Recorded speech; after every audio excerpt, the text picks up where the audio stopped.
जन्म और मृत्यु का चक्र चलता रहता है। भूवर लोक, ये लोक भूलोक और स्वर्ग लोक के बीच स्थित है। ये ऊर्जा रूपों का क्षेत्र है जो भौतिक और दिव्य लोकों को जोड़ता है। स्वर्ग लोक, देवताओं का लोक, जहां इंद्र और अन्य देवता निवास करते हैं। अच्छे कर्म करने वालों को मृत्यु के बाद इसी लोक में स्थान मिलता है, जहां सुख, संपत्ति और आनंद की अनुभूति होती है।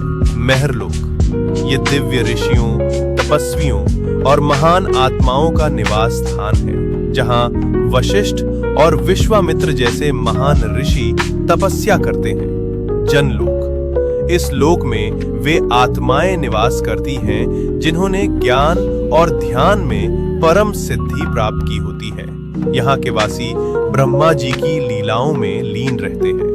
तपलोक, अत्यंत शक्तिशाली तपस्वियों का स्थान, जो शरीर से परे केवल चेतना में स्थित होते हैं। ब्रह्मलोक, यह अंतिम लक्ष्य है, जहाँ केवल सत्य है, मोक्ष है और ईश्वर का साक्षात्कार होता है।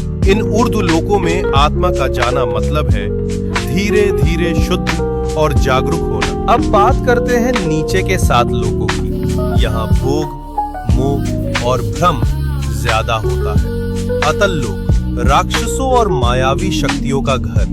वितल लोक, जहाँ कामनाएं और भोग हावी रहते हैं। सुतल लोक, राजा बलि का लोक। वे दानवीर थे, लेकिन उनमें अहंकार भी था।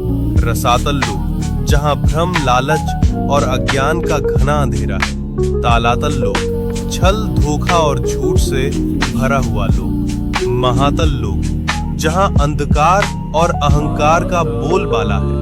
पाताल लोक, सबसे नीचे का लोक, तामसिक ऊर्जा और इच्छाओं का केंद्र। लेकिन इन सब का मतलब सिर्फ बाहरी दुनिया नहीं है। ये 7 लोक हमारे भीतर की नकारात्मक सोच और कमजोरियों का प्रतीक हैं। तो जब हम सच्चाई, भक्ति और सेवा में लगते हैं, हम ऊपर के लोकों से जुड़ते हैं, और जब हम लालच, मोह और गुस्से में फंसते हैं, हम नीचे गिरते हैं। सोच बदलो, लोक बदल जाएगा।